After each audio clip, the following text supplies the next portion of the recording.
kill ourselves, but to remind ourselves that God, truly you are a forgiving God. Because of now, as Pastor Rose, I know where I'm coming from.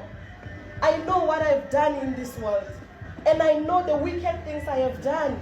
But today I'm pleased to announce to you that I am the daughter of the Most High God, clothed by the blood of Jesus.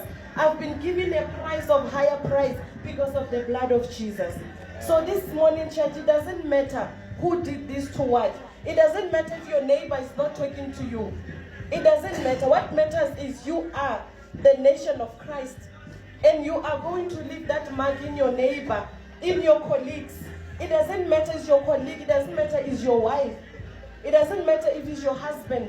But let us learn to ask forgiveness to those that we have offended eternally and deeply. It doesn't matter, Bazalani, because of unforgiveness spirit. It hinders our blessing.